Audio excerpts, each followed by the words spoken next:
Jody Martin, I see you're out there. We were going to have you talk at the end, or did you want to be on the agenda, or did you want to talk at the end, I thought? The end, but I just went in and it said it started at 6, but I thought it started at 7. Yeah, we had executive session at 6. The meeting starts at 7, so. I'll come back in a little bit. Okay, that's fine. You're welcome to join the meeting if you would like to. I didn't know if you want to spend that time with us, though. No, I just actually freaked out when it said 6 p.m. I'm like, oh, I think I missed it. So no, I'll come back in here in just a bit. Jody, I'll text you when we're getting close. How about that? Perfect. Okay. Perfect. I'll do that. Thank you. Okay, Yep. see you in a bit. Thanks.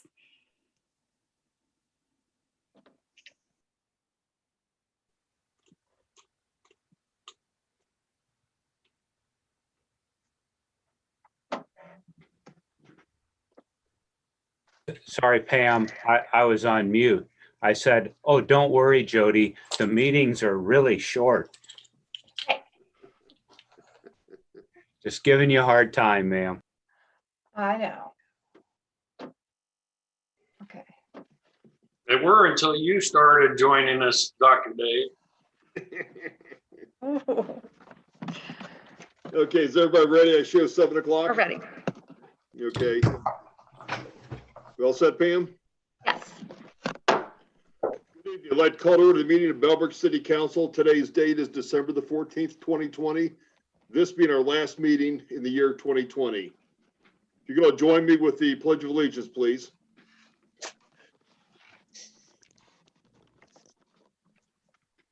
I pledge allegiance To the flag to the flag United of the United States. States of America America, and to the republic for which it stands, stands one nation, under God, indivisible, with liberty and justice for all.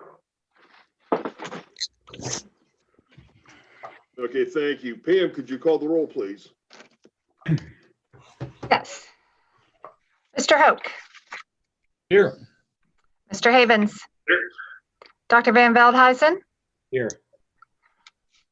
Mr. Greenwood, Here. Mrs. Middlestetter,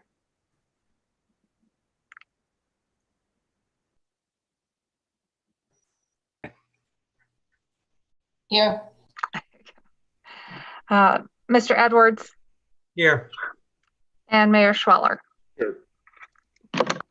Next under the agenda is the approval of the minutes of November the 23rd, 2020, our last meeting. Does anyone have any changes or corrections to those minutes? None, Mayor. None, Mayor. None. Seeing none, I declare the minutes approved as submitted. Next up, mayor announcements. Before we get to our two bracket announcements on the agenda, I wanted to comment that the city lost a very important person since our last meeting, that being Mary France. She served on the school board for 31 years, and prior to that, she did get involved and did serve on several of the city committees. She was a very active person in the schools. She certainly was on the board during a period of very significant change. And our thoughts and prayers go out to her family, and she certainly will be missed in the city of Bellbrook. Next up on the agenda, we have the Chief Jim Neidhart retirement recognition. And for this, I'll turn it over to Melissa, then I'll allow council to chime in after.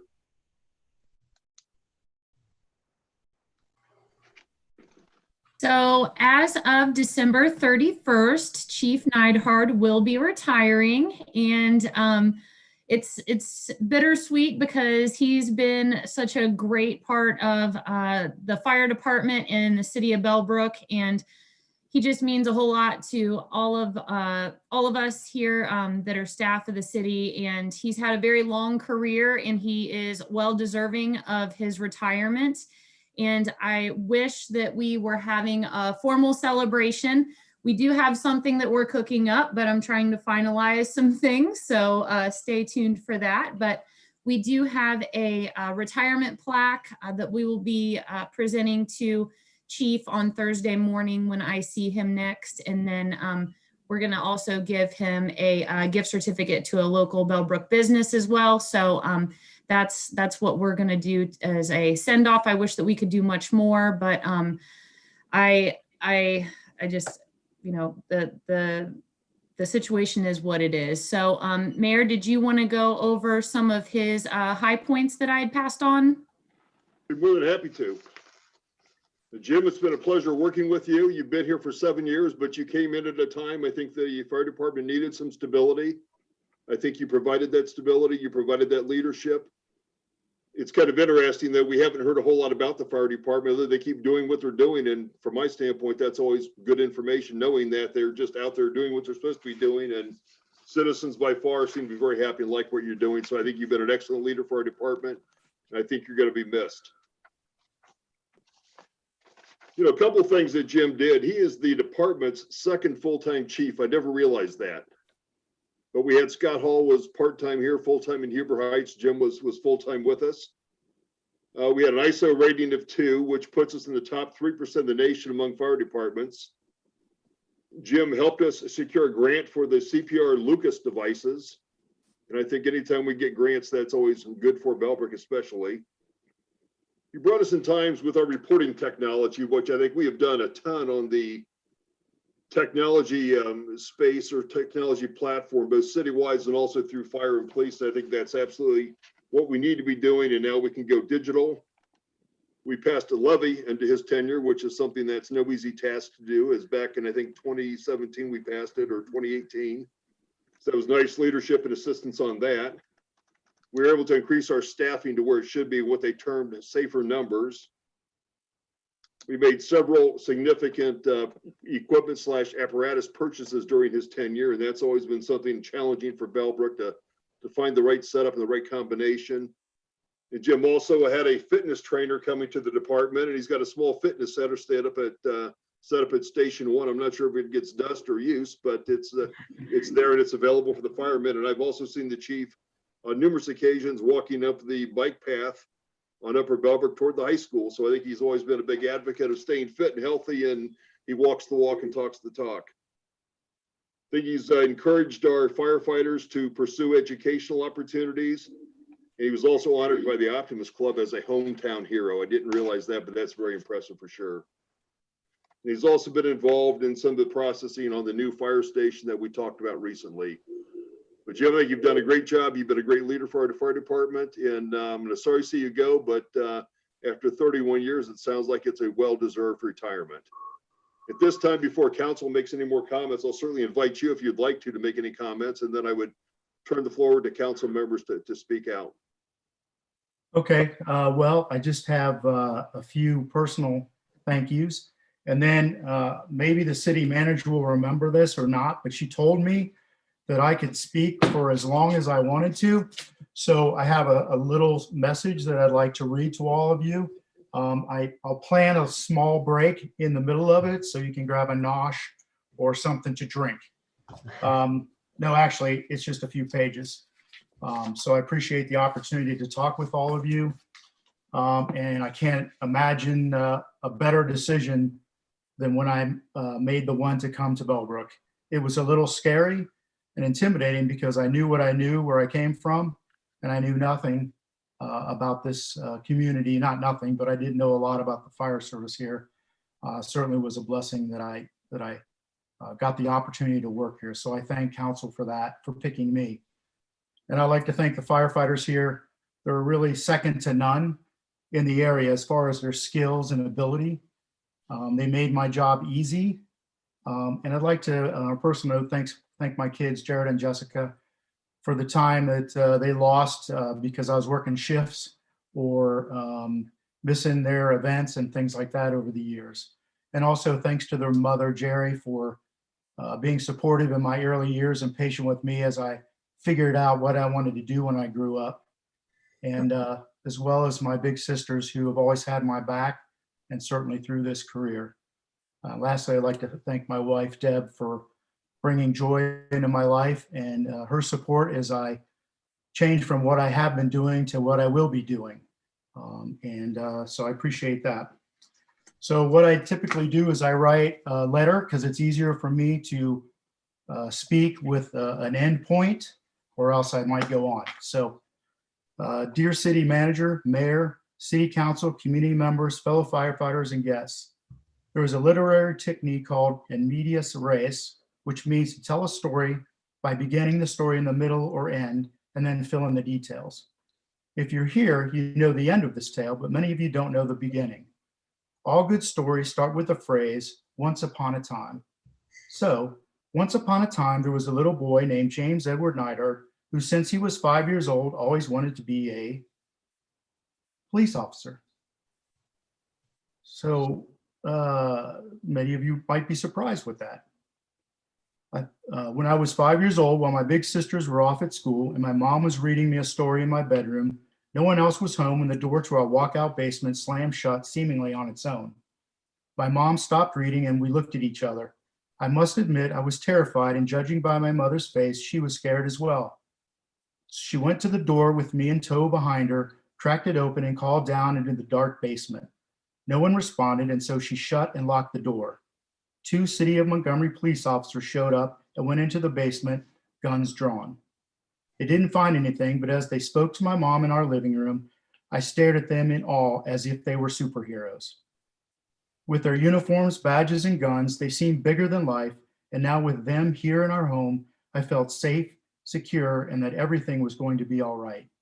That is the very moment when I decided I was going to be a police officer. In my youth, I tolerated the show Emergency so I could actually enjoy the show Adam 12. In 8th grade, we were assigned to write a research paper on what 2 jobs we wanted to do as a career. Yep, one of them for me was still to become a police officer.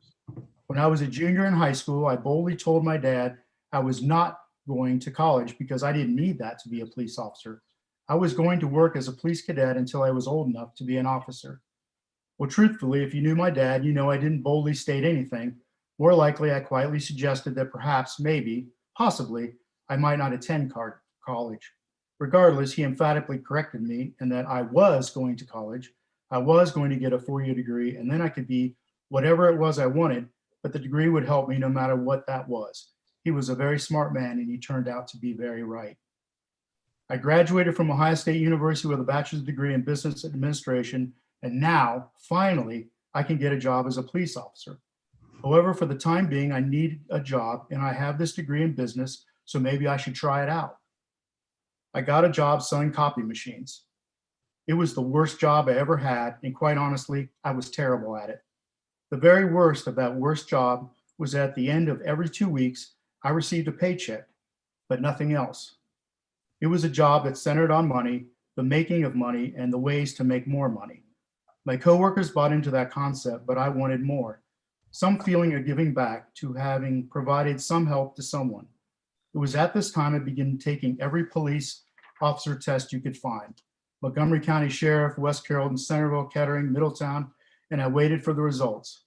So if you've been following this story, you may be asking yourself, okay, we get it. You wanted to be in law enforcement, so why are you here now 35 years later dressed as a fire chief? In every person's life, there are moments which are unplanned, unexpected, and unsolicited. They're the moments that change the whole trajectory of one's life, and mine was in mid-October of 1984. I was with my copier sales manager at the bar in the Dayton Marriott. As a young man, I was pretty competitive, and when challenged, I rarely backed down. So when my manager dared me into a beer drinking contest, how could I say no? At the conclusion of our contest, I attempted to drive home. I don't talk much of the incident because, quite frankly, I'm embarrassed that I would be that stupid and reckless to endanger myself and others. There was a light snow on the ground, and as I made my way around a neighborhood corner, I lost control and struck what I thought was a tree. Since it was a tree, my foggy alcohol thought process was, well, I'll come back tomorrow and see if there's any damage and pay for it. I mean, it's just a tree. Unfortunately, the tree wasn't a maple or an elm, but a Chevy. The owners of that Chevy pickup truck heard the crash and reported it. I was pulled over not far from the accident. In all fairness, I deserved and had earned a DUI, but I was charged with failure to identify and failure to control. I paid fines, paid to have his truck fixed, paid to have my car fixed, lost my license, lost my auto insurance, which forced me to pay high-risk insurance. As you would expect, there wasn't a law enforcement agency who would hire me with this on my record. When seeking advice on how I could fix this, I was told, just keep your nose clean and try again in 5 years or so. My ex-wife taught at Centerville High School at the time, and one day in the middle of class, she heard a pager alert. When she confronted the student, he said it was his fire department pager, and in that conversation suggested I join the fire department. What a better way, I thought, to serve my 5-year timeout and at the same time get some public service experience. Fortunately for me, the hiring process to be a volunteer firefighter was less restrictive than any police department. So I was hired as a volunteer firefighter by the Washington Township Fire Department in November of 1985. In April of 1986, Washington Township posted a notice to hire a part-time fire hydrant inspector and maintenance worker. As I continued to be both terrible at selling copiers and not liking it any better, I quit that job and got hired to check the approximately 2,500 fire hydrants, run the daily mail between the 5 stations, Government Center, City of Centerville building, run trash from 3 stations without a dumpster to 1 of the 2 which had one, pick up parts to repair vehicles, pick up uniforms, and anything and everything that everyone else wanted done. I was the lowest member of the 150 or so person department. I was, as they referred to me, the step and fetch of the organization. I absolutely loved it. The camaraderie, the give and take between members, and the teamwork. That step and fetch position also gave me a perspective on what it's like to be at the very bottom of an organization, to understand and appreciate that even at the very bottom, people want to be heard, recognized, and that they have something to contribute. As I have progressed through the ranks, that experience has kept me humble and grounded. I couldn't have learned this in any other way. So for the rest of my career, I've tried to keep that perspective in mind. My rank never made me better than anyone else. It just meant I had a different set of responsibilities. Even though every 2 weeks the money I deposited in the bank from that job was much less, my heart was much fuller. The feeling of giving back in some small way and providing some help to the greater good was immeasurable. It was during this time that the dream of being in law enforcement faded and being in the fire service became my focus. So in summary, when asked about how I got into the fire service, I typically answer was an alcohol-related incident. Now you know the rest of my story.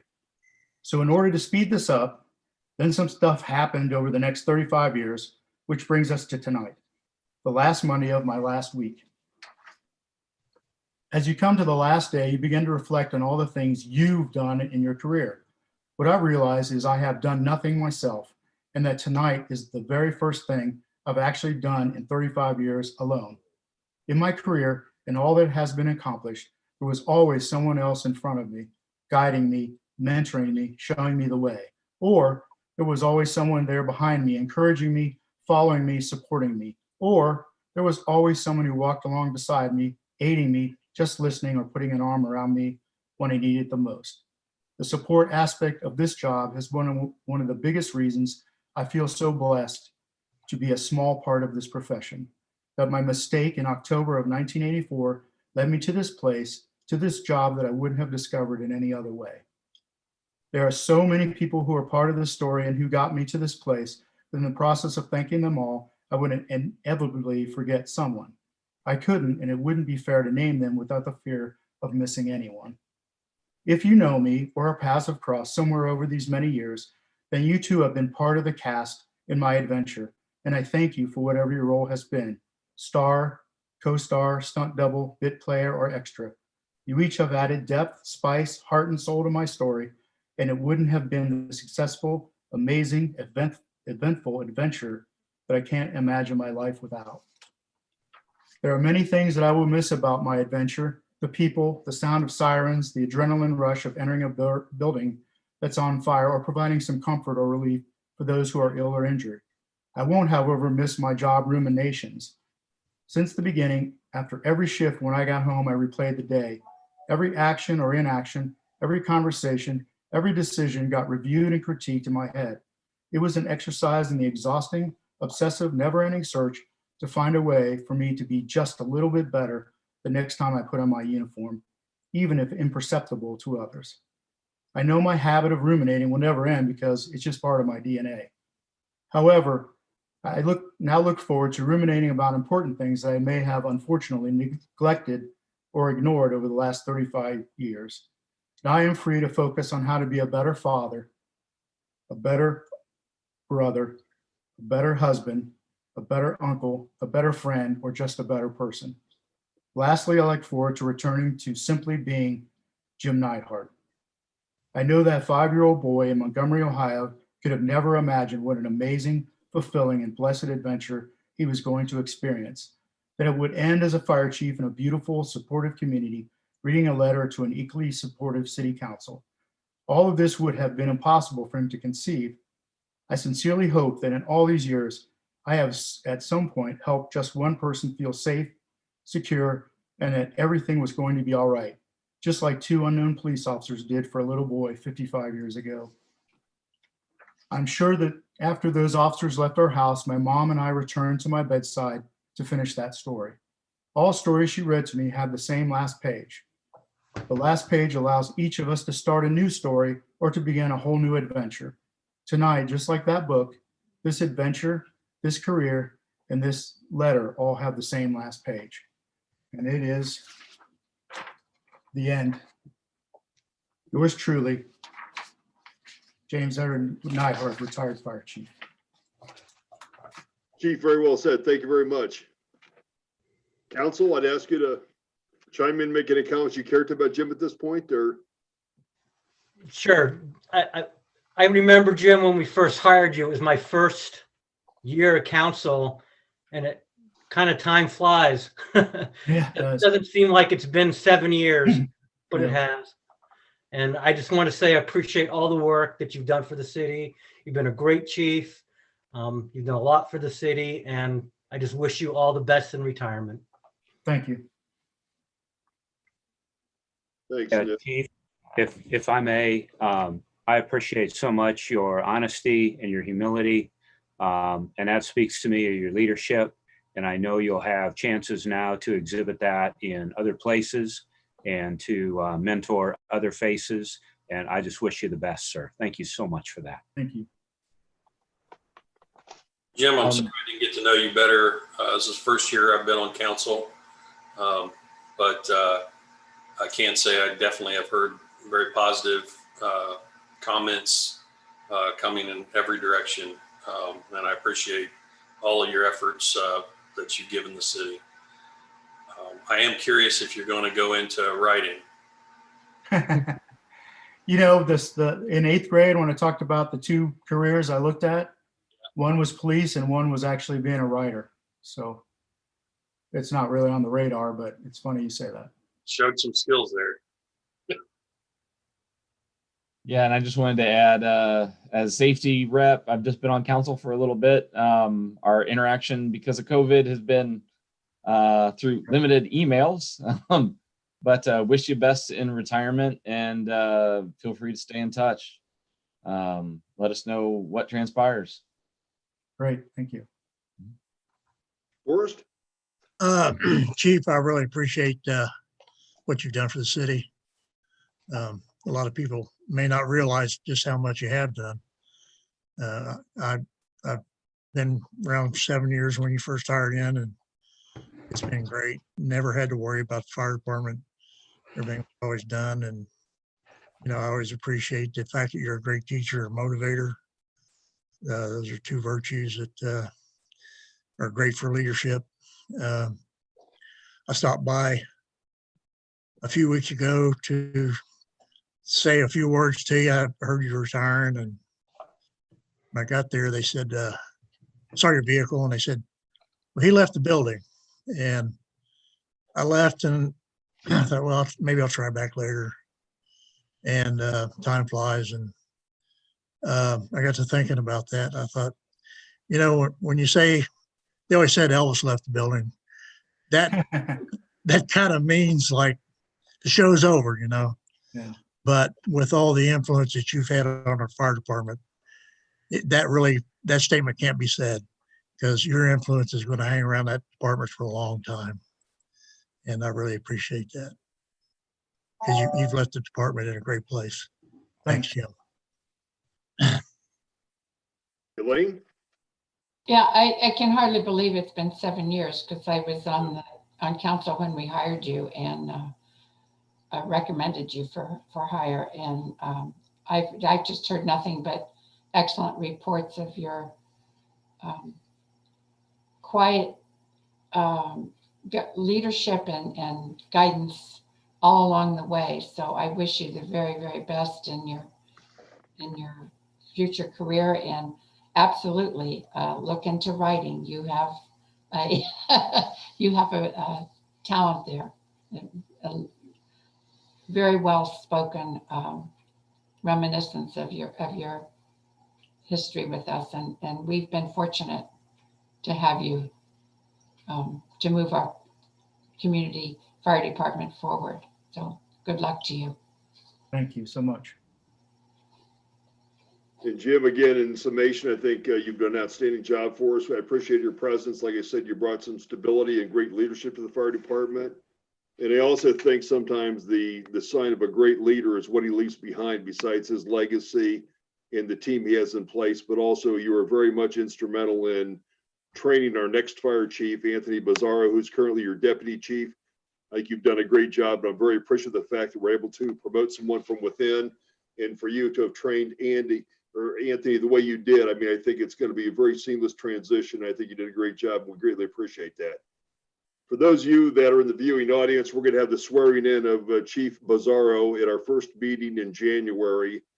But I think, Chief, you're going to be officially, your last day maybe this Friday. Is that correct? Or Yeah, I go on vacation this Friday, so then 31st is the date, but I'll be on vacation the rest of the year. And so then Deputy Chief Bizzarro will take over until we swear him in as the chief in January. But again, thank you for your service. You've done a wonderful job for the city of Bellbrook. Anyone else have anything else to add? Chief? Well, thank you all. And I think Deputy Chief Bizzarro will be a fantastic fit. He has all the skills. Maybe just needed somebody to help him notice those and grow those. So I'm happy that he's coming in behind me to help this fire department continue to grow and get better and all that stuff. It's a good fit. So he's a good person for that. Thanks, and do stay in touch. We always have open discussion every meeting. You're entitled to talk for 3 minutes or read us a short story. Okay, I'll bring pictures next time. It'll be more interesting. Thanks a lot. Thanks for joining us tonight. Congratulations. Thanks.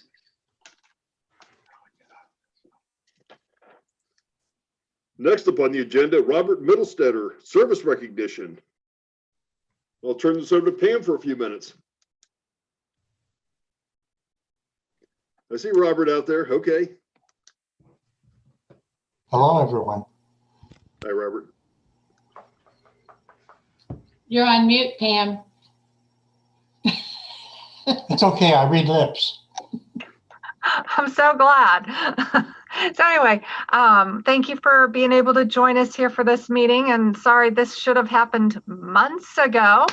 Actually, we have something for you here that has been on my desk for months till we could get this organized. But Mr. Middlestetter, for those in our viewing audience who might not have met him along his career in service for the city. He served our city for 30 years in many different roles. He was a council member from 1990 through 2003. And he was on the Historical Museum trustee. He was a trustee for 20 years. And he served for 10 years on the Board of Zoning Appeals and Property Review Commission. And that's where I got to know him. And always a fantastic board member, always prepared, knew the history of everything, very much helped me out when I got started. So I'm very excited that we get to give you a nice plaque that lists off your accomplishments, and thank you so much for everything. So thanks, Pam. I had the pleasure of serving with Bob over a number of years, and I always enjoyed his presence on council. And going way back when I was in the planning board, I believe Bob was one of the few councilmen that came down to a couple of our meetings, especially we were talking about things such as Article 14 way back when, before it became what it is today, which and what it'll be tomorrow when we get done working on it. But that was always appreciated, your involvement and your interest. I remember one council meeting, we were talking about something and we didn't really seem to want to face the issue. And everybody kept saying nothing but positive feedback about everything. We didn't really address what's going on. And Bob made the comment, he said, we certainly have a lot of superlatives floating around the room tonight, but have we really addressed the issue? And you could just tell everybody would just kind of sidestep you. It was one good thing after the next, but we didn't get anywhere until Bob kind of stepped up and got us back on track. But Bob, I always enjoyed working with you, and I always thought you had great input, and always enjoyed hearing from you. With that, I'll open the floor up to council, or I guess I'll open it up to Bob if you have any comments you'd like to make before we chat about you. Want to hit it? Yeah, you're already on. Oh, I'm live. You're Good. You are. I unmuted you. Oh, good. Thank you. This is an honor. It has been a privilege. I have to rate it, though, as probably number 3 in my life. Number 1 was meeting this lady, marrying her 50 odd years ago. Number 2 was being the father of 2 beautiful daughters.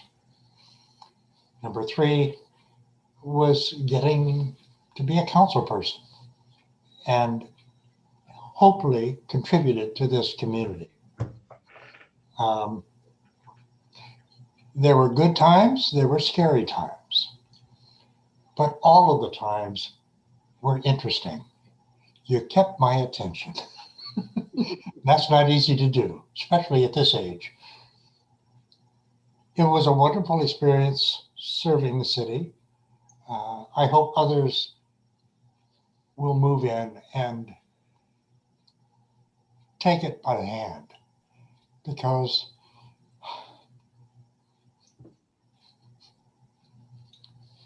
it becomes a part of you. Thank you. Thank you, Bob. Anyone in council care to comment at this time, or? I just want to thank you, Bob. I hope you wouldn't ride your motorcycle today. It was a little chilly. I remember watching you on TV when you're on council during the Article 14. That spurred a lot of my interest. I appreciate for all the spirited debate. It was good for the city. The outcome was good for the city. I really appreciate somebody like you coming in and doing what needed to be done. And I'm going to miss you, but I'll see you around. Stop by on that motorcycle someday, and there you go. Thanks, Bob. Thanks, Forrest. Bob, I just want to say that we only spent a couple years working together on, I think it was BZA, but it was a lot of fun. I always appreciated your honesty, and to Mike's point, you getting right to the point on some of these issues. You're very diplomatic when perhaps maybe I wasn't. And I always appreciated that about you, and I appreciate everything you've done for the city.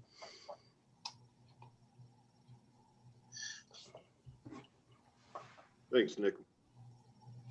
Anybody else? I'm sorry I didn't get to know you as well as all the others, but I certainly appreciate everything you've done for the city, and hope I can follow in your footsteps and do just as good of a job as I proceed on council. Thanks, Ernie. And 30 years is a long period. Yes, it is. Anybody? I would like to bring out, though, that there's somebody on this screen here that has service probably as long as mine, and that is your beloved mayor. True. I believe I was on council when you first started out on the planning board. Yeah. And we've had that ride together. Yeah, absolutely. We're very blessed to have you. Thanks. Appreciate that. TJ, any comments or anything, or? Yeah, I was just gonna say I'm the new guy on the totem pole here. Haven't gotten a chance to meet you, but hopefully our paths cross. It's one of the reasons why I got involved, to leave a mark, to make a difference, to help out and serve. So thank you for your words and your decades of service. I just had to, I'm somewhat prejudiced, but he got started in this because his mother called me one day and said, there's an opening on city council and I think you should apply for it.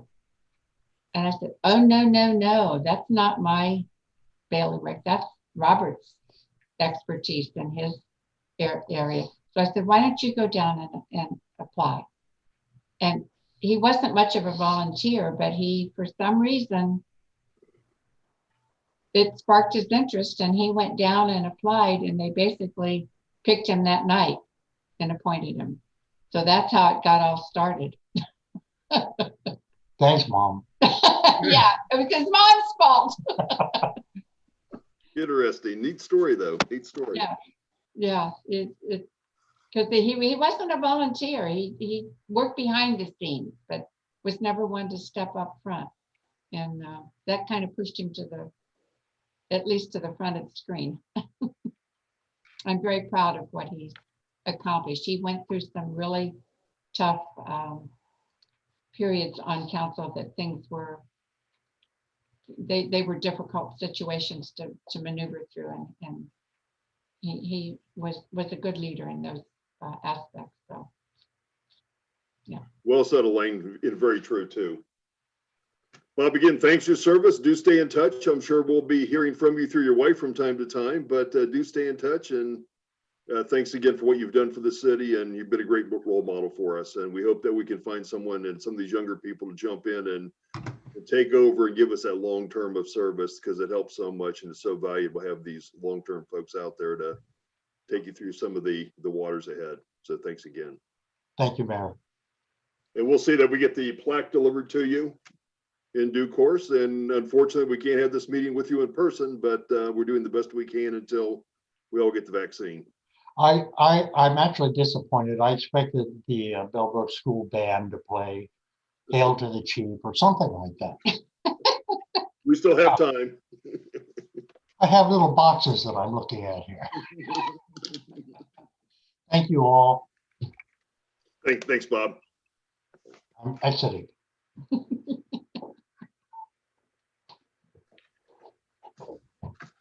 Okay, next up, we have 3 public hearings tonight. The first being public hearing 2020-13, Deputy Mayor Edwards. Thank you, Mayor. Ordinance number 2020-13, an ordinance approving the appropriations of the city of Bellbrook for the fiscal year ending December 31st, 2021. Whereas the city council has reviewed the proposed 2021 annual operating budget, and whereas the city of Bellbrook desires to adopt the 2021 annual budget and authorize related appropriations.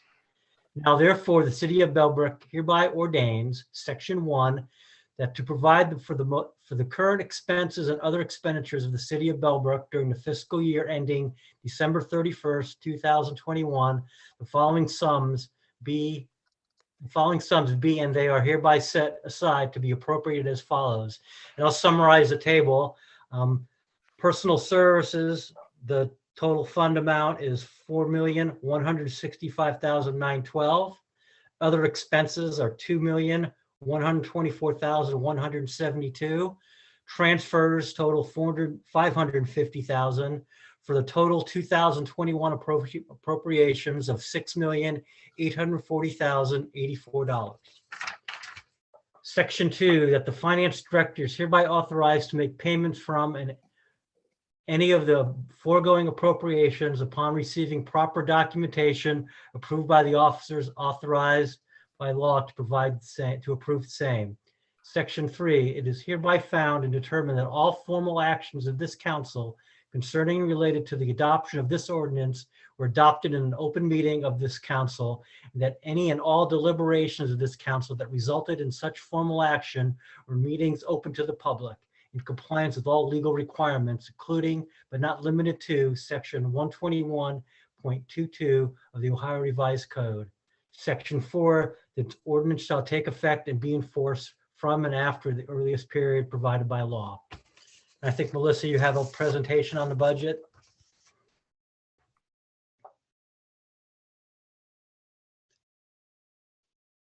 I think you're muted. Yep, totally was. Thank you.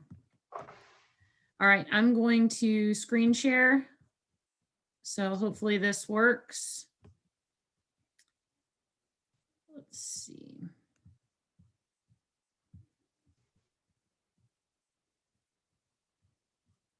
All right, is everybody able to see this okay? Good, okay.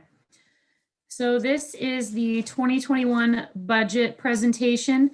So this presentation is uploaded on the website on the finance page, as well as the full budget book, which council has a copy of that was delivered, I think, last week.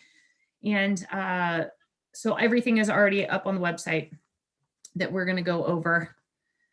And the first thing that we are going to start with is the budget summary of all funds. This lists our estimated beginning balance going into 2021. It shows our income and our expenses and the net difference, and then the estimated ending balance. So the thing that I just want to remind everybody of with this budget is this is just operating tonight. In the work sessions that we had, we did not have enough time to fully really get into the capital budget. So the decision was made to table that. So all of the figures that are being presented tonight and in this budget are all operating figures. So with this budget as it's presented, we will be adding approximately $248,733 into reserves overall. So we have 12 total funds. We have 9 that are set to add to reserves, and we have 3 that are projected to deficit spend, which are our police pension, and our fire funds. So when we take a look at our property tax supported funds, those include the general fund, police fund, the police pension fund, the fire, and the capital improvement fund. Even though the capital improvement fund does not have anything budgeted as of this point with expenditures at least. So the general fund is a very balanced budget as presented. We are looking to add $1,700 to reserves. Our police fund is projected to deficit spend by about $154,000 or 8% of their expenditures. And I just want to remind council that this is a very conservative approach to the budgeting. So our revenues are very conservative, our expenses are very conservative, and that's the way that I budget. So that deficit that is projected is likely not to be realized. It's more of a worst case scenario type situation. Our pension fund for the police will deficit spend minimally by $810, which is pretty balanced. And our fire fund is set to deficit spend by about $167,000 or 11% of expenditures. Again, conservative budgeting, just something that we're going to keep an eye on throughout the year, and we will adjust as necessary. So our capital improvement fund will receive a transfer in of $350,000 from the general fund, and that's kind of offsetting the deficits that we're seeing in the police and fire fund. So the net difference with the property tax supported funds is looking to add about $29,000 to reserves, but once we approve the capital expenditures, then that number will obviously change. So when we look at our transportation related funds, the funds that are in this category are streets, state highway, and the permissive tax. So 3 funds, and they will all add to reserves in 2021. Streets are set to add about $9,000, state highway about $10,000, and permissive tax about $43,000. So streets and streets and state highway, those are both funded almost solely by our gasoline tax, and our gasoline tax is just very uncertain at this point, just because we had the gas tax increase that was passed in 2019 that was supposed to be realized in 2020. And that full realization was never really met because of the decline in travel and gasoline purchases. So it's really hard to predict when that might rebound. So again, very conservative budget here, but all 3 funds are set to add to reserves, and we'll have a healthy estimated ending balance for those. When we look at our waste collection fund, this fund is a pretty much in and out fund. We bring in money from our waste collection fees, and then we pay Rumpke, who is our contracted provider. So the last increase occurred last year, and it was $1.50 a month. So rates went to $15.50 per month and are still relatively modest compared to area rates. So the fund is now stabilized and self-sustaining with enough reserves to pay for 4 months worth of our bills, which is right where we want to be. So we are looking at the end of 2021 to add about $9,500 to reserve. So again, balanced budget. This is right where we want to be for this fund. We're going to take a look next at our water fund. So we've got an estimated beginning balance. We're going to cross over $3 million for that. So that's good to see, because as you all know, the repairs to anything in the water system are very costly. So having healthy reserves are always a good thing. We are set to bring in approximately 146,000 and some change into reserves by the end of 2021. So again, that's a healthy fund. No rate increases for 2021 are necessary. So that's always a good thing. And the last rate increase for the water fund was in 2011. So just for reference for everybody. So this pie chart shows our revenues by source. So this excludes our transfers. So as you can see, 47% come from our property taxes. They've always been, always will be our #1 source of income. And then our charges for service, which are the money that we bring in for our water service as well as our waste collection service. That's 34%. We receive some intergovernmental funds from the state, 16%, and all of the others are very small amounts. So the intergovernmental fund is where our local government fund, state property tax, cigarette tax, liquor taxes, things like that. So that is our total revenue by source. And again, these are relatively flat, no real changes as in previous years.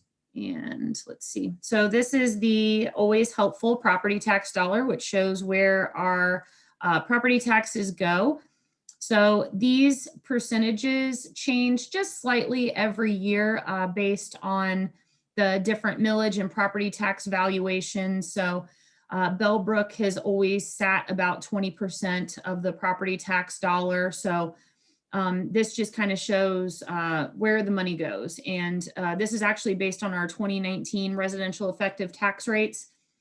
You know, any levies and things like that are not certified in time for the budget to be able to have the 2020 rates, which will be collected into 2021. So we're always just a tick behind with this graphic, but it usually doesn't change that much. So the next slide is the property tax distribution based on a $100,000 home. So there have been some minor changes, and this shows the cost of a $100,000 home from 2019 to 2020, and it shows where everything goes. And as it relates to that property tax dollar that we saw. So actually the city of Bellbrook, we were bringing in $591 out of that total. And this year it's set at $530. So this is all dependent on the property tax valuation and the millage and different things like that. So it's actually went down by $63. And I would like the auditor and try to understand why that change had occurred.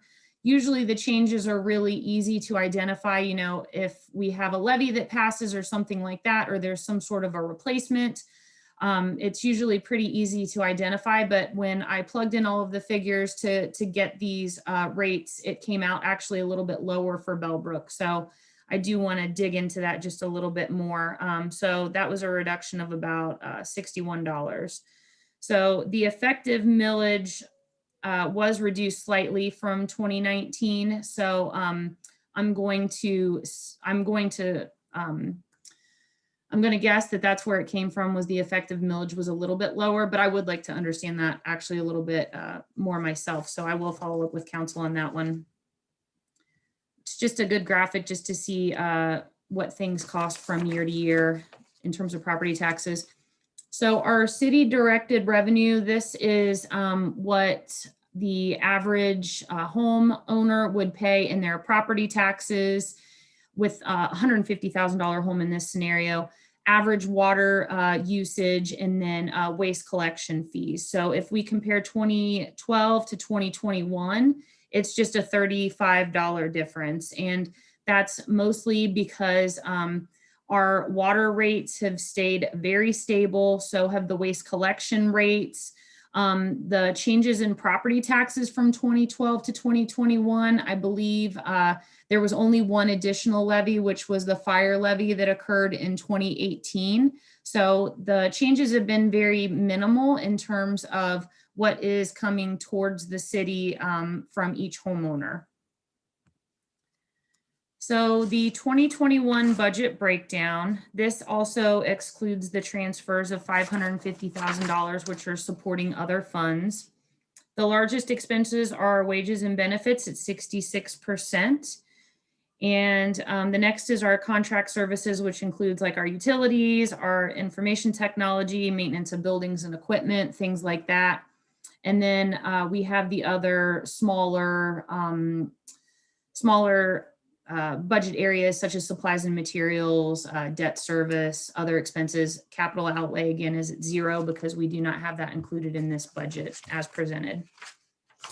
So 2021 operating expenses, this breaks it down by department. So as you can see, police are the largest share at 31%, followed by fire at 23%. And then, I'm sorry, at 25%, and then water at 21%. So that just kind of shows by department where our operating expenses are going. And then if we take a look here, this shows our year-end fund balance by our property tax supported funds. So as you can see, it's kind of all over the place in terms of fund balance. But it is growing, and there is the estimate there. I need to move my little gallery of people here. So it is estimated to keep adding to reserves just ever so slightly, and that's if we continue to budget as we have, which is very conservative, and we've been adding to our reserves every year. So hopefully we can continue on that pattern to be able to maintain healthy reserve balances in our property tax supported funds. So this is our year-end fund balance with the water fund. So as you can see, that has continued to grow. We have not had a lot of major improvements in the water fund, with the exception of Upper Hillside, which occurred in 2018. So this is expected to continue to grow, and hopefully that just demonstrates that we will not need any more water fees, hopefully as long as things continue on this trajectory. So the highest addition to reserves in the last 11 years were in 2019, and that was $340,000 being added to reserves. And then in 2015, there was a deficit of about $241,000 being deducted from reserves. So even though it's a pretty steady trajectory upwards, it has kind of ebbed and flowed over the last few years. So the 2021 capital improvement plan, you know what, when I was referring to those, let me back up a little bit. So when I was referring to those balances, I was looking at the property tax supported funds. This was what I was actually quoting. So this is where the highest addition to reserves happened in 2019, which was the $340,000. And then the largest deficit was in 2015 of $241,000. So that was actually this slide. So I did not have my page flipped correctly. So I apologize for that. I don't know what is going on, but my eyesight is like been terrible all day long. Okay, so our year-end fund balances with water, again, no increase for 2021. projected across the 3 million mark in reserves by the end of 2020 and set to continue to add to reserves. So again, I apologize for that, that description that was a little transposed there. So 2021, no capital improvement program. So we will have a work session scheduled when council would like to do that. We will go over the whole capital improvement program, and then anything that is set to be included in that capital improvement program will be added by way of supplemental appropriation. So that is the 2021 budget. Operating budget, I should say. Thank you, Melissa. I would be curious, that one slide where it shows that the property tax distribution decreased by $63. I would think it's the outside millage, maybe relative to new construction, but I'm not sure. It seems like that would be a pretty big swing for something like that, but it'd be worthwhile to follow up on it. I know council has been through this budget in a lot of detail through our many work sessions. Does anyone on council have any questions with regards to the budget? Nick, you're muted. You look like you're talking though. Sorry. The slide that always sticks out in my mind the most every year that I've looked at this is the one that talks about city directed revenue, where a $150,000 house pays $1,332. That's pretty inexpensive when you consider what that makes up, which is, the property taxes, which includes your police, fire and service, your roads, water fees and waste fees. For basically $100 a month, you're getting all of that. And that's just to me, that's just.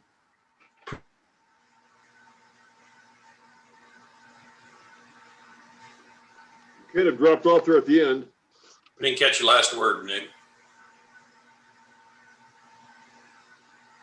No, I just wanted to add, for the sake of any taxpayers that do see that,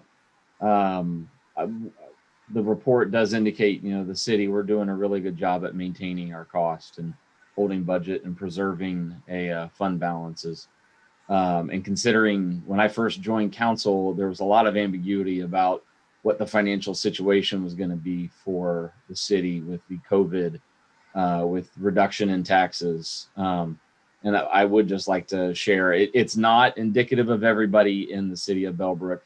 When I built my home in 2011, first taxed in 2012, my taxes have gone up 27%. So while, yes, the charges or the taxes that are being paid to the city are low, people are paying more and more in taxes.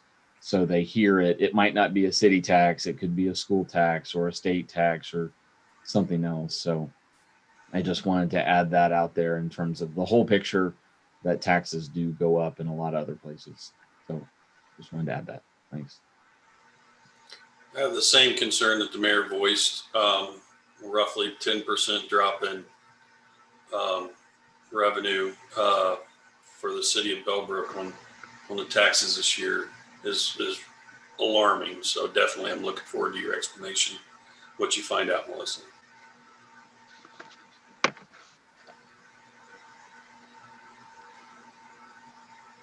So I would like to add that there's not an estimated 10% drop in the property taxes. That is the cost for the homeowner. So we aren't bringing in less. The homeowner is paying less. So that could be for a variety of reasons. The property tax reevaluation that just occurred will not be realized until 2022. So it's not going to be indicative of that. But as the mayor kind of mentioned, there could have been some sort of revaluation or outside millage that slightly changed that made that spread, that cost, the same cost that we get spread out over the entire population, the entire tax-paying population, to make it go down a little bit for the individual taxpayer. So property taxes are not going down by 10%. It's what people are paying to the city of Bellbrook went down just a little bit based on the calculations and information from the auditor's website. So what you're saying is we will get the same amount of money that we got in 2019 for 2020. Correct. That's correct. Okay. And Ernie, on the inside millage, that goes up primarily when you have a reappraisal revaluation, which we'll see in 2022, correct? And then on the outside millage, generally what happens is the mills equates to so much money in revenue that the city can get, and then the millage is adjusted each year to get us back to the same total of the money. So in other words, in Ohio, you can't make a profit off of a property tax. Put the tax in place one year, you get a lot more taxpayers on the roll, and the tax goes up. It doesn't work that way. Tax stays the same. The piece shared by each individual homeowner will effectively go down. So it means if you have more houses built and more people paying tax, there's more people to spread the cost. So everybody's individual tax is reduced. That's There's correct. More price value. That's right. There's more people paying it, but the city doesn't get a benefit or an increase because there's more people. I can follow that. I'm struggling following that we grew 10% or that somewhere the income got shared over a larger number of people to be that. Yeah, we can look and find out what it is. And I think that David Graham can probably provide some support for us. So. Any more conversation on the budget? I'd just like to make a comment. We don't have a city income tax, and during this COVID crisis, we fared steady and fairly well compared to some of the other cities that do have income tax because of their loss of revenue from people being laid off and so on. So the way we operate seems to be pretty stable. It's been tested this year. So, and thanks for a good job, Melissa, for the budget. Appreciate it. And that's a great comment. Without an income tax, I mean, what we're going to see, the only tax that we really got hurt with this year is we had a reduction in gas tax. Real estate taxes, we may have a little bit of, it's not paid currently, but that's ultimately going to be paid. If not now, at the time the house sells, we'll have a lien against those properties. But we lost some gas tax money. And fortunately, this is the year that we actually increased the gas tax. So for being without an income tax, I mean, it's very fortunate we are where we are. And the other thing that's going to come, and I don't know if everybody's watching, for the next foot out there, the next shoe to drop is on this municipal income tax withholding, whereby there's a legislation proposed in both the Ohio House and the Ohio Senate, which would ultimately allow the withholding to occur based on where an individual lives, provided he is now a work from home individual. And now if you're working from home, the city, your employer is still taxing you at the place of the employer office. But that may eventually change. And if that does, it's going to have a huge impact on cities with an income tax that have a much higher day population than nighttime population. That's going to make the payroll department go crazy. That's why it's been suspended till after the emergency is lifted, because they didn't want payroll departments to have to go back and start recertifying where they're going to be withholding payroll taxes on for all these various employees. And the company may or may not have nexus to even make it do it. So it's kind of a huge involved calculation when you get into it, but it will. Yeah. The accounting, just putting it, I used to do some payroll. So just trying to put that into your accounting system makes my eyes boggle. Yeah. It'll be cumbersome, but it's also going to have a bottom line impact for various cities with a higher daytime population. Anything else? If you read some of those stories about some of these cities, they really took a hard hit, lost a lot of people laid off, that really hurts. But we didn't have any of that. We're doing good. Any more discussion about the budget?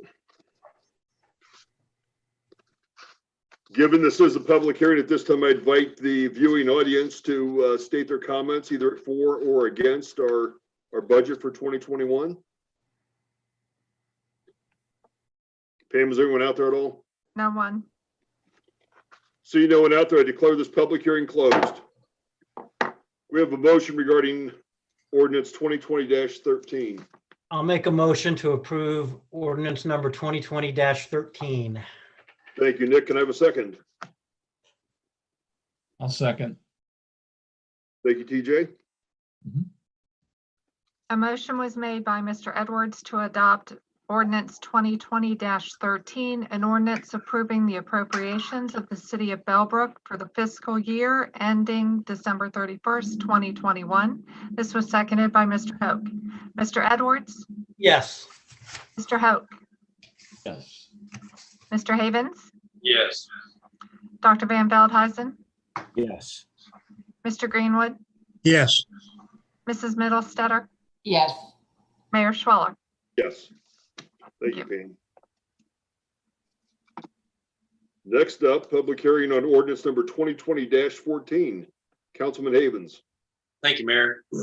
City of Bellbrook ordinance number 2020-14, an ordinance amending ordinance 2020-10 to adjust the City of Bellbrook appropriations for 2020. Whereas the City of Bellbrook adopted the 2020 annual budget based on the best information available at the time, and whereas additional costs have or will occur in some line items, which requires amendment of various appropriation levels. Now, therefore, the City of Bellbrook hereby ordains, Section 1, that the 2020 appropriation levels in several of the funds listed below be amended as follows. You guys can see that chart there, and I'm sure Melissa will walk us through that. Section 2, it is hereby found and determined that all former actions of this council concerning and relating the adoption of this ordinance were adopted in an open meeting of this council, and that any and all deliberations of this council that resulted from such formal actions were in meetings open to the public in compliance with all legal requirements, including but not limited to Section 121.22 of the Ohio Revised Code. Section 3, this ordinance shall take effect and be in force from and after the earliest period provided by law.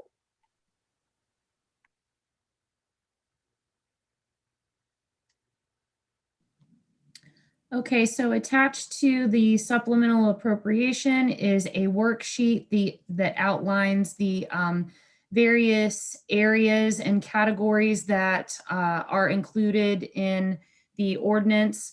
So the general fund, we had 17,500 in legislation, which is higher legal fees. We had 10,000 extra in legal fees, 4,000 in prosecution services, and we had some smaller amounts in IT and health district fees that were increased. And then community environment, we had 6,000 in insurance, which was previously reduced, and then it was restored due to some purchase orders that were not there when it was reduced. So special revenue funds, we have 61,100. We've got 13,700 going to police for IT maintenance fees and telephone. Fire, 23,200 IT maintenance fees, telephone, and prep for a last gas purchase just in case. Schools pay us back, but just in case we don't get the money back in time, I wanted to make sure that I padded that to be able to keep us from going over our appropriations. Police pension fund, another $200 for additional settlement fees. Capital improvements, there was a 2019 PO for a server upgrade. The purchase order rolled over, the budget did not. So that was money that was already appropriated last year that did not get finalized until 2020. So that was 24,000. Enterprise funds, we've got water. We have 66,000. We had,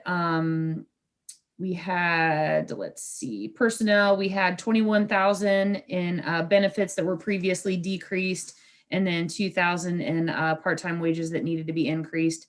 And then we also had another 2019 purchase order, which was a dump body that was 43,000 that purchase order rolled over. The money did not follow. And then we've got our performance bond fund, 14,500, just increase in bonds to be reimbursed and engineer fees being paid. So we receive money from contractors and then we pay it back out. So it's kind of hard to tell how much money we'll be bringing in as well as how much money will be paid out because it's all dependent on what's coming in as well. So total supplemental appropriations in this ordinance, 165,100, bringing us to 8,523,894.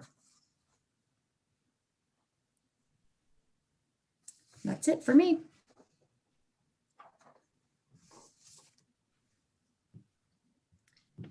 Just a couple questions on the IT maintenance fees, both for police and fire.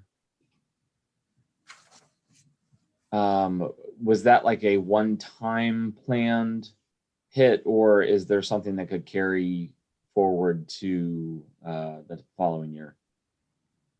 So we hired an IT company to take over in, I believe it was late 2018.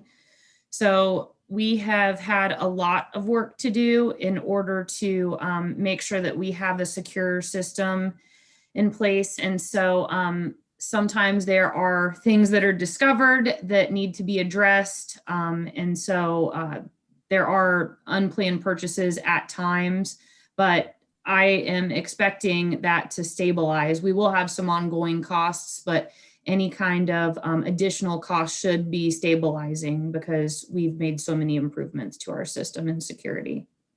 Okay. So you still like the budget then you have for 21? Yes. For fire? Okay. And with the CARES money, we have been able to do a lot of the network security stuff too. So that's been a real blessing. So I feel good about it. Okay. Thank you. Any more discussion on ordinance 2020-14? Again, this is a public hearing. At this time, I would invite anybody from the viewing audience to speak out either in favor of or in opposition to ordinance 2020-14. Seeing none, I declare this hearing closed. We have a motion for ordinance 2020-14. So moved, Mayor. Thank you. And a second? I'll second it. Thank you. A motion was made by Mr. Havens to adopt ordinance 2020-14, an ordinance amending ordinance 2020-10 to adjust the City of Bellbrook appropriations. This was seconded by Mr. Greenwood. Mr. Havens? Yes. Mr. Greenwood? Yes. Mr. Hoke? Sorry. Yes. Dr. Van Veldhuizen? Yes. Mrs. Middlestetter? Yes. Mr. Edwards? Yes. Mayor Schweller? Yes. Thank you, Pam. Next up is our final public hearing this evening, ordinance number 2020-15. Councilman Van Veldhuizen, please.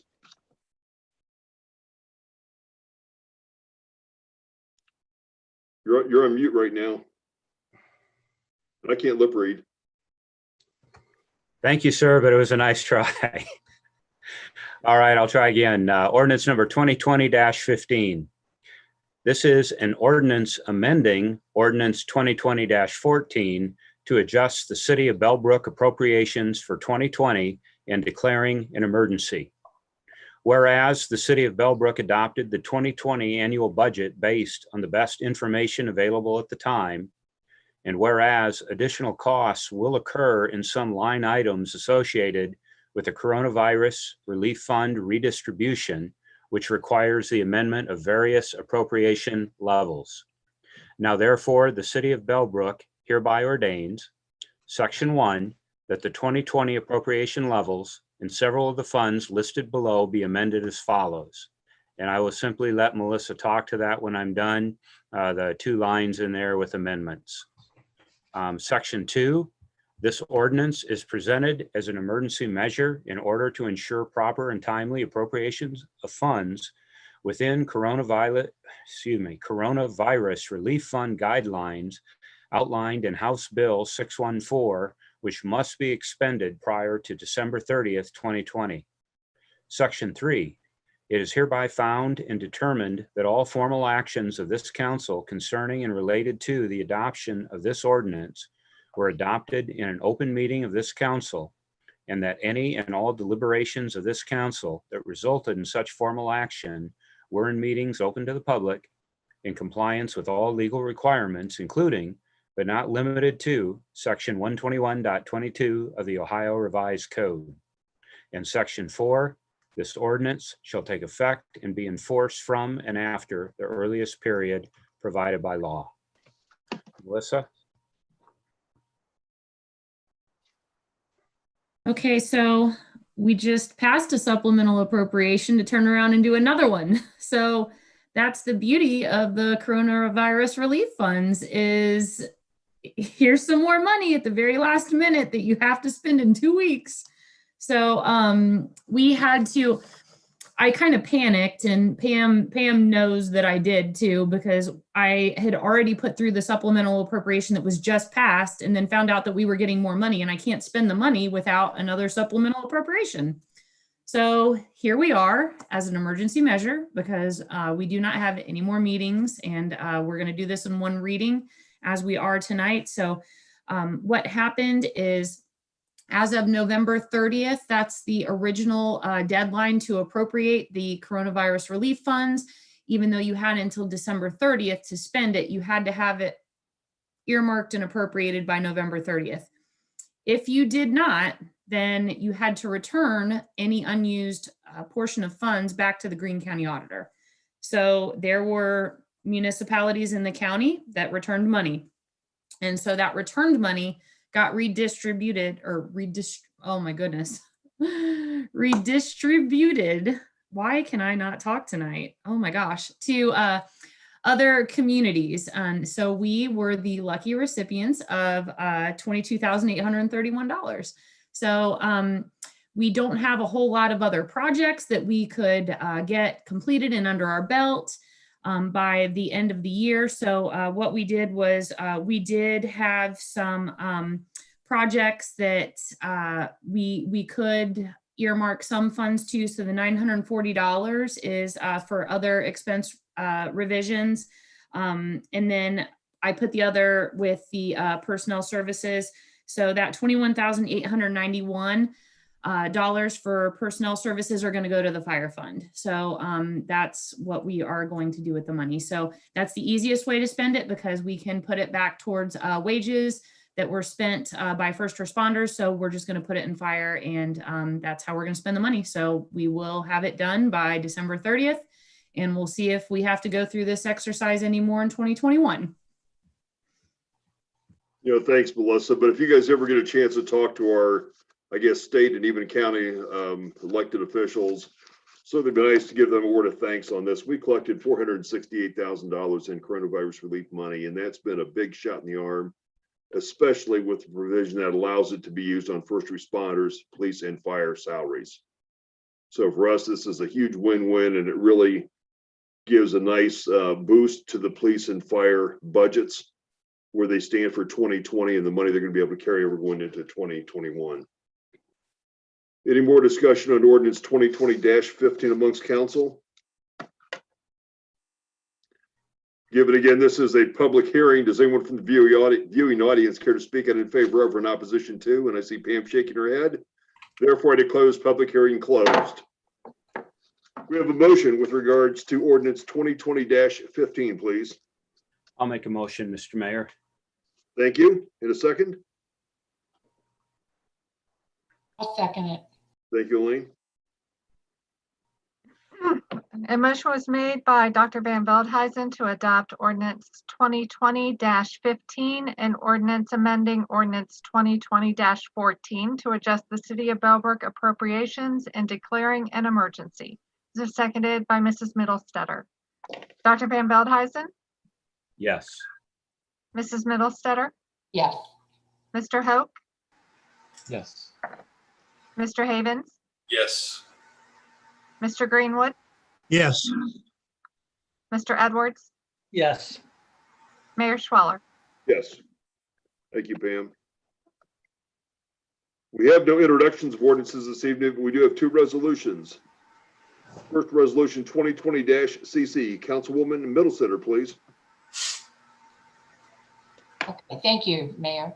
City of Bellbrook Resolution Number 2020-CC, a resolution to adopt the 2020 Greene County Hazard Mitigation Plan for the City of Bellbrook. Whereas the City of Bellbrook, Greene County, Ohio is most vulnerable to natural and human-made hazards, which may result in loss of life and property, economic hardship, and threats to public health and safety. And whereas Section 322 of the Disaster Mitigation Act of 2000, DMA 2000, requires state and local governments to develop and submit for approval to the president a mitigation plan that outlines processes for identifying their respective natural hazards, risks, and vulnerabilities. And whereas the City of Bellbrook acknowledges the requirements of Section 322 of DMA 2000 to have an approved hazard mitigation plan as a prerequisite to receiving post-disaster hazard mitigation grant program funds. And whereas the 2020 Greene County Hazard Mitigation Plan has been developed by the Greene County Emergency Management Agency in cooperation with other county departments and officials and citizens of the City of Bellbrook. And whereas a public involvement process consistent with the requirements of DMA 2000 was conducted to develop the 2020 Greene County Hazard Mitigation Plan.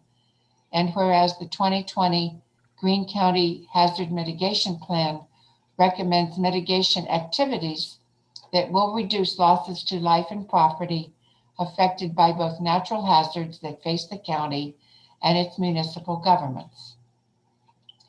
Now, therefore, the City of Bellbrook hereby resolves that Section 1, the 2020 Greene County Hazard Mitigation Plan is hereby adopted as the official hazard mitigation plan of the City of Bellbrook.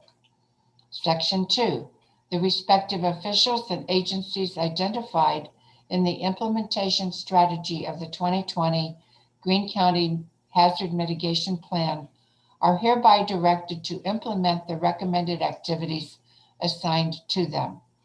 Section 3, that this resolution shall take effect and be enforced forthwith. Okay. So I did not attach the entire county hazard mitigation plan because it's over 200 pages. So I did attach the executive summary to this. So I do remember in the beginning of the year, Greene County Emergency Management Association headed this up. They hired a consulting firm. They had us all together at the Greene Memorial Hospital auditorium, and they asked for input in terms of where our risks were in each of our communities where we were able to offer input. And so that obviously taken a shift after the pandemic and we weren't able to meet in person anymore, but they did hire a consulting firm to work on this. And so there has to be a hazard mitigation plan for each municipality. And so the county takes up that charge in developing that plan, and then each municipality has to pass it on its own and adopting it for their own community. So the county did take into consideration all municipalities. We did have an opportunity to give input. And so the plan is now finished, and they are requesting that each municipality in the county adopt the plan by way of resolution by the end of the year. So we were able to get this in this evening, and the entire hazard mitigation plan I will have linked on our website once passed by council this evening. So that's it. Thank you, Melissa. Does anyone on council have any questions with regard to resolution 2020-CC? Melissa, does it commit us to doing something that's going to cost us a lot of extra money down the road? Not that I'm aware of. It's a federal mandate to have a hazard mitigation plan. So since we don't have the resources to be able to develop our own, we rely on the county to be able to develop that plan with our interests in mind. So I had not read the full 220-page document, but this is actually an update that they do every 5 years. So I don't believe that to be the case where this would cost us anything down the road necessarily. We didn't even have to pay for any sort of portion of the consulting fees to develop the plan. Was that a question that came up at all by any of the other city officials? No, not that I heard. It sounds like if we did not have it, that we could, if there was some type of hazard event that people were impacted by, that if we did not have this plan in place and approved, there would be no, no recovery costs would be covered or anything, is that? I would say that that's a pretty good good assumption, is that if there were to be something that would happen and we would have to apply for FEMA money or anything like that, that we would have to make sure that we were doing the best that we could to have the safeguards in place ahead of time to be able to deal with any kind of a hazard. So I definitely think it is it's much more of a positive than anything, and I don't really see any downside to it personally. Sounds like an insurance policy to me, from what I've been able to gather of it. It sounds like an insurance policy as long as we understand it and we follow what we're committing to follow. If we don't, then we might still be back in the same bucket. Yeah. The 200 pages is a lot to digest and understand what it commits us to. Just curious, with the bridge that washed out this year, does that classify as something that could have been under a hazard mitigation plan? So I involved Greene County Emergency Management when that happened, and since they're the ones that adopt the plan and develop the plan, I'm sure that if there would have been anything that would have been useful in that situation, that I would have been pointed in that direction since I involved them. But I did involve Greene County Emergency Management very early on. I believe I called them the same day that it happened. Okay. It sounds to me like it'd be like fuel spills or contamination of that kind of emergency, hazardous material on that kind of the side of the scale rather than natural disaster. It does cover natural disasters though, because part of the exercises that we had to go through as a group when we met prior to the pandemic was how we had to rank how susceptible we were to like wind events and tornadoes and flooding and things like that, and what were relevant to our community so that they could kind of identify areas where there are more threats than what there may be in other areas. Gotcha. So flooding might not be as much of an issue in some communities in Greene County as what it is for ours. So you mean the ones that are higher up? Yeah, natural disasters are part of that. We're the lowest point in Greene County, I understand. So Yeah. all the water runs downhill. So do the other things. Yeah, well, I wasn't going to mention that. Melissa, maybe on the website, you could make sure, if you haven't done already, post the link so the full 200-page report's out there. Will I do. expect you have to scan it in, but if we can easily post a link to it or something like it, let's do that. Any more discussion on resolution 2020-CC? I don't think that that plan actually has a lot of remediation. It's mostly just a list of possibles. Does that kind of make sense, Melissa? Identifying risk is, that was a big piece of it, is just identifying the risks. I don't believe that the plan necessarily walks through every step by step what you need to do. It's trying to mitigate the hazard. So yeah, identification was the big piece that was central to the plan. Like Elaine stated, if we had a major fuel spill out on 725 in the oil field, that would be one of the possibles. Things like that.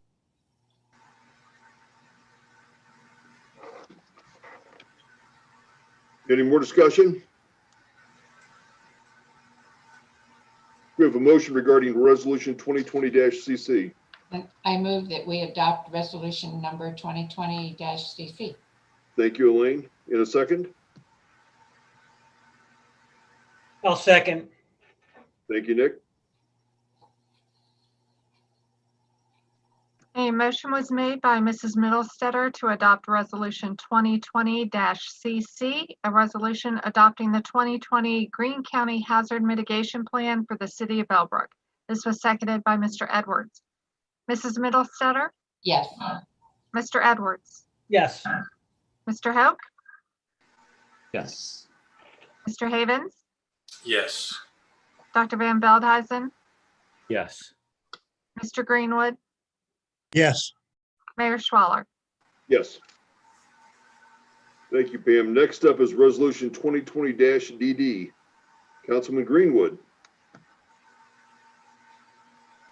thank you, Mayor. Resolution number 2020-DD, the resolution authorizing the transfer of funds for 2021. Whereas the city of Bellbrook has adopted its budget for 2021, and whereas the 2021 budget will require the transfer of money among various funds, and whereas the Ohio Revised Code Section 5705.14 requires transfers of funds to be approved by a city council. Now therefore, the city of Bellbrook hereby resolves. Section 1, that the transfer of funds be made by the city manager as follows. General fund, from the general fund to capital improvement fund, $350,000. From the general fund to the police fund, $150,000. General fund to the fire fund, $50,000. Total transfers, $550,000. Section 2, that the fund transfer shown as specific line items are hereby approved from and after the effective date of this resolution and may then be completed as determined by the city manager. Section 3, that this resolution shall take effect and be enforced forthwith. Kind of just elementary. This ties right into the budget that was just approved for 2021. This just outlines the $550,000 worth of transfers into the individual funds, and we have to have legislation in order to authorize me to be able to make those transfers. So that's what this does. So it goes hand in hand with the budget.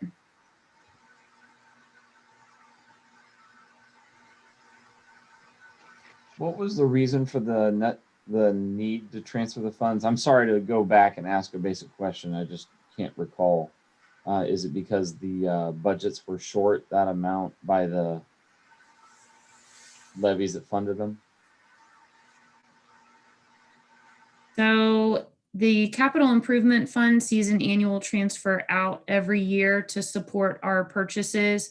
And even though the capital budget has not been approved yet, that transfer is in place in anticipation of a capital improvement plan being approved in some form or fashion. And then police and fire fund, those transfers out are trying to stabilize those funds since they are both projected to deficit spend. So it just minimizes the deficit that would occur in those funds. And does that take into consideration the money that came in from the CARES Act grants? It does not, because the 2021 budget does not have any CARES Act money scheduled to come in, because it may be extended, it may not be. So either way, both of those funds were still projected to deficit spend even with these transfers in. So any additional support that we might get should the CARES Act be renewed or extended, it would just continue to assist to stabilize those funds. As I recall, we have for years, the general fund has supplemented both the police and the fire funds because the levies don't cover the cost of those two operations. Is that true? That's correct, Elaine. And this year, I think last year we said 25,000 to fire, but at one time I believe it was about 150 to police and about 100,000 at least to fire. So we've cut it down a little bit with our levy passed in 18 as far as the fire piece, but the police is still there. Yeah. That's what I understood. Yeah. Any more discussion on resolution 2020-DD? We have a motion, please. I'd like to make a motion, Mayor. Thank you. In a second. I'll second. Thank you. A motion was made by Mr. Greenwood to adopt resolution 2020-DD, a resolution authorizing the transfer of funds for 2021. This was seconded by Dr. Van Veldhuizen. Mr. Greenwood, Yes. Dr. Van Veldhuizen, Yes. Mr. Hoke, Yes. Mr. Havens, Yes. Mrs. Middlestetter, Yes, Mr. Edwards, Yes. Mayor Schwaller. Yes. Thank you, Pam. That brings us to the end of our legislation for this evening. Next up is the city manager report. So this is the last city manager report of the year.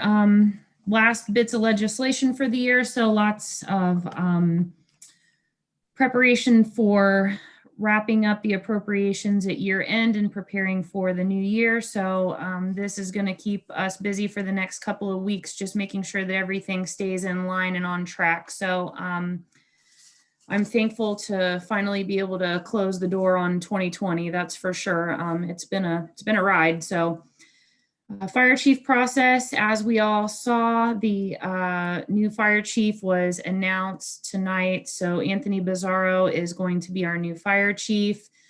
Council had the opportunity to be able to interview our top two candidates on December 1st. And so I'm super excited for Anthony to come on as our new fire chief, and he will be formally sworn in on the, I believe it's the January 11th council meeting. So mark your calendars for that one. I also included some information in my city manager report about the police department achieving group 3 of the Ohio Collaborative Standards. So when the annual report comes out for the police department, I'm sure that Chief Doherty will talk about this much more, but the Ohio Collaborative is a certification process that was established in 2015, and it is an attempt to standardize policies across the state in a number of different categories. So there are 4 groups, and they have accomplished 3 out of the 4 groups of certifications. And so group 3 was just achieved by them. So that was bias-free policing and investigation of employee misconduct. So the next standard that they are going to be pursuing is vehicle pursuits. So they've done an excellent job, Chief Doherty and Lieutenant Carmen, or Captain Carmen, excuse me, with achieving those standards and making sure that the police department has policies in place to make them worthy of those certifications. So not all police departments are pursuing that, and not all have made it as far as we have. So it's hats off to them for their hard work on that. Coronavirus relief funds update. So we received another $22,000 as was outlined in the final supplemental appropriation this evening. So we did have one other network security project that we were able to use funds for. And one of the other things that we were able to do was we were finally able to collaborate with the library to put a Wi-Fi hotspot on their building. So they have a completely separate information technology group that handles all of their needs for the library. So the city paid for the equipment and the installation of the access point, and then they will pay for the internet and the ongoing maintenance of that. So that was really awesome that we were able to help them out. The benches and the tables for the outdoor seating were installed. So if you haven't gotten a chance to go over there and see that, they look really, really great. We were able to get a couple more of the benches that are similar to the ones that are downtown. Actually, they are the same. We put a couple outside of the city building that are undercover for people that wish to use the Wi-Fi on the city building. And then there's outdoor seating at the library. And I hear we're supposed to have some warm weather coming our way. So that'll be a nice way for people to be able to be outside and get some fresh air and use those resources. So it's really exciting. So the very last thing was the Northwest Sidewalks project, Northwest Street Sidewalk project. So that was a CDBG funded grant that is fully finished now. I know that there was a little bit of confusion. People thought that the access to the gas station was cut off to Northwest Street, but it was not. There is an access point that takes you out to Northwest Street. So if you have not gotten a chance to go out and look at that, you should. It looks really great. And the contractor that won the bid through Greene County, who handled all the bidding process, did a really excellent job. So hopefully we'll get to work with them in the future because they did a really great job. So that's it for me.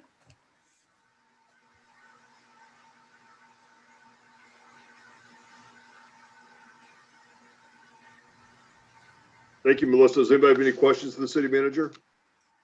I don't have any questions, but I will say that Robert and I frequently go downtown. We drive down and then park so we can walk around. And we stopped at the library and sat on the benches and hooked into the Wi-Fi just to see if we could do it. So really nice. Very nice addition. Absolutely, absolutely.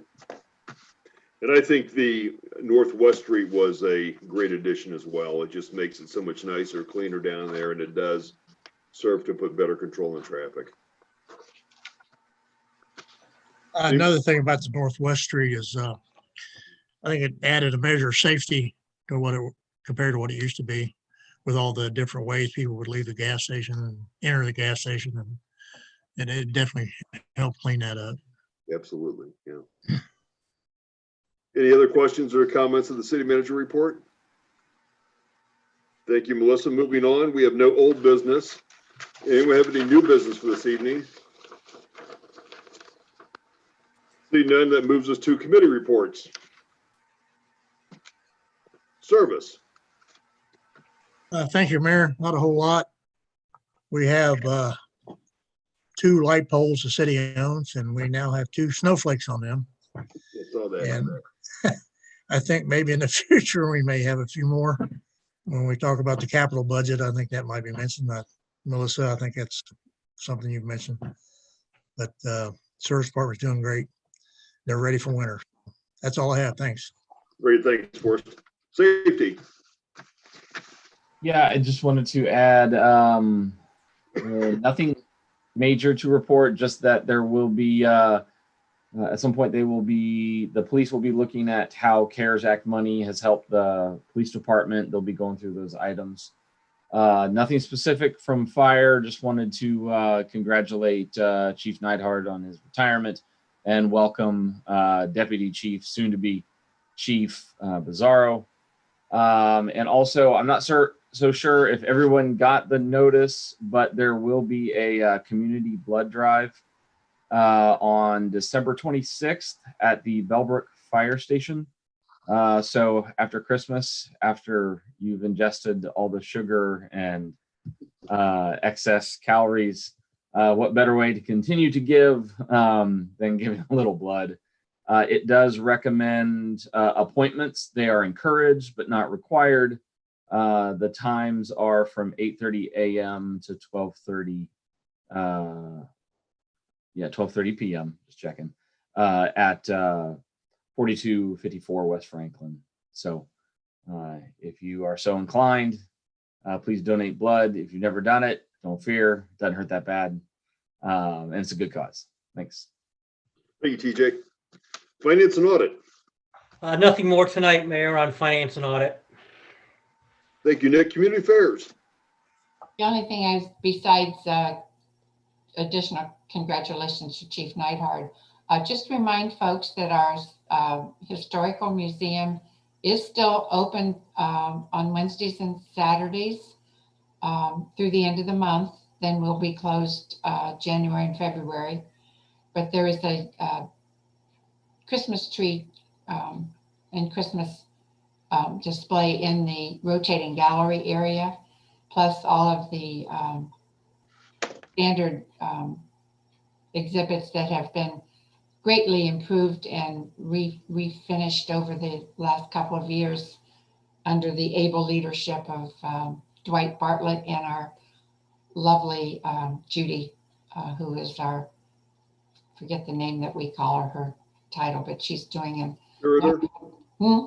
curator. Curator, yeah, curator, thank you. Lots of improvements down there, and there's just a lot of very interesting history in Bellbrook that's on display there. So if you have a chance, just stop in for a few minutes. It's not super crowded, so you can wear your mask and browse at your heart's content. So happy holidays and Merry Christmas to everybody. Thanks, Elaine. Pam, the clerk's update. All right, so this is our last meeting of 2020. So coming up, the first meeting in January will be on Monday, the 11th. And we'll be doing the swearing in of the new fire chief at that point. There will be there'll be a resolution to cover the firefighters union contract at that point in time, and an update to zoning code section 2008, proceedings of the Board of Zoning Appeals. Just one of those things we ran across when we were working through things, and so an update to that. Let's see, then looking at having the city council goal setting meeting will be on Monday the 18th. So look forward to lots of good discussion at that. And we have on January 25th will be the performance review for the city manager. At a date not yet known, we will have a follow-up on the CIC discussions. And coming soon from the planning board, we have the vacant property registration, Article 14 updates, and updates to 1820B sign code. So the planning board's been very busy and they have a lot more things on their list that they're working through. So what I've got. Thanks, Pam. Next up, we have open discussion amongst council. Forrest. Thank you, Mayor.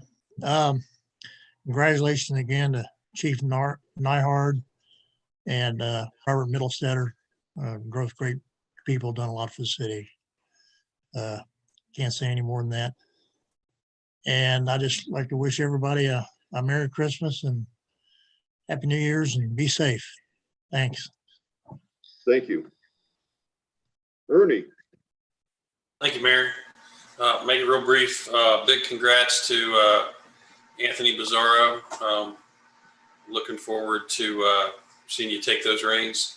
And only one comment from really the meeting today. I know we're comfortable taking from the general fund for the fire and the police, but I would like to see us find a way to not have to do that next year, and encourage both departments, if they're going to continue to need that from year to year, put a levy on the ballot. Thank you. DJ. Just like to second what Ernie just mentioned with regards to not having to do those fund transfers, and that would be nice. I also wanted to just give a shout out. I noticed on one of the social media boards, somebody took it upon themselves. I'm sorry, I don't have the name written down. They took it upon themselves to go out and pick up litter. So I just want to commend the unsung heroes, people who go out and do things on their own, without planning, without any fanfare, without any recognition, just the things that benefit our community. It is noticed and appreciated. Thank you very much. And also whoever put the lights on the old firehouse, thank you. That looks nice. And I also want to commend a good job on the Northwest sidewalk as well. Looks very nice. And for any discussions with regards to the CIC, I know that's got kind of slipped through the cracks on a couple times. Just would love to see that get brought up and figure out what we need to do to make that happen. That's it. Thank you. And we could probably look to schedule a work session on that sometime in February. See what it looks like, what makes sense from the standpoint of the meetings, and take it from there, because we did have to cut off our agenda. Elaine. Well, I repeat everything everyone said as far as welcoming Anthony. I look forward to his being chief. He's worked very hard towards that goal, and I'm thrilled that we were able to make that happen for him. And thank Chief Neidhart for his years of service. And I want to thank everybody on council and our staff for how we've progressed and managed through this most unusual year. We're very shallow in our staffing. We're one person deep in just about every department and every place, and everyone has just stepped up and done above and beyond the usual. Have answered the call to what needed to be done to get it done. So I thank you all. It's very well noted. And I wish you all and everybody in the city a wonderful holiday as much as you can. I know a lot of people will not be gathering with family.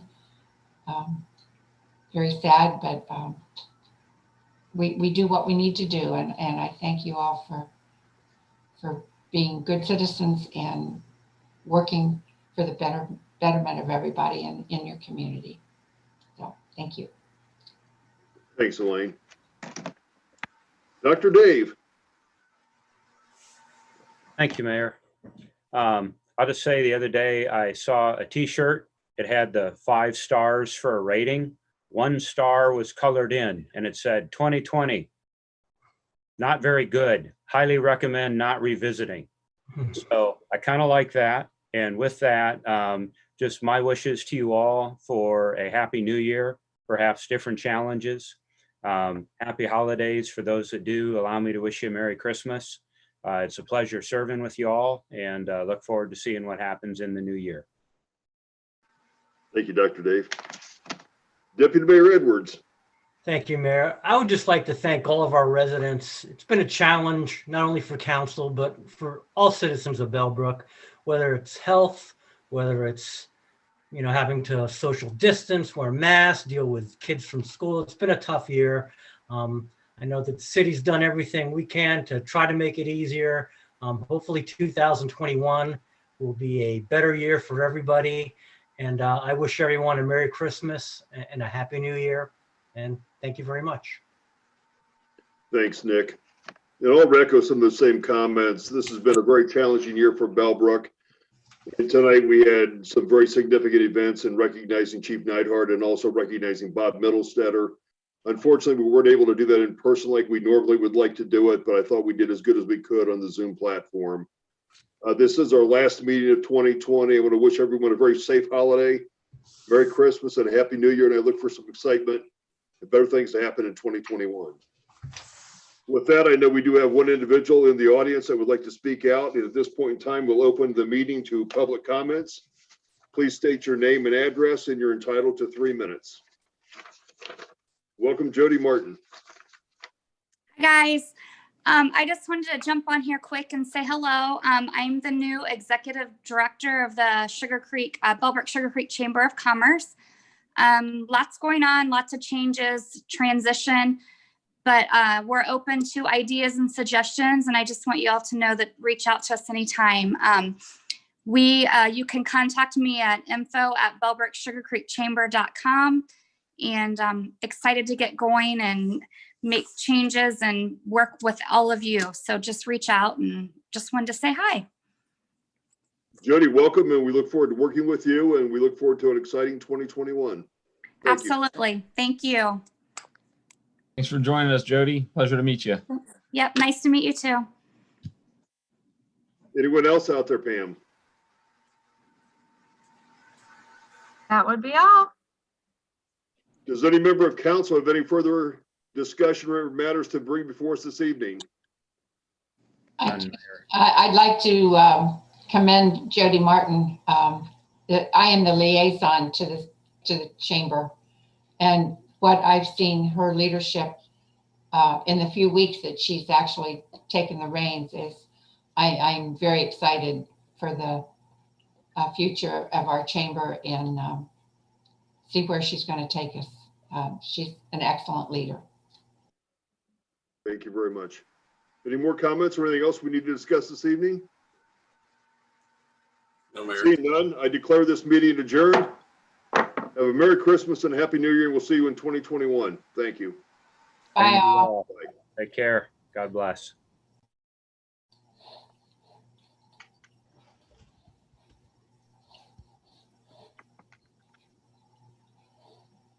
Well,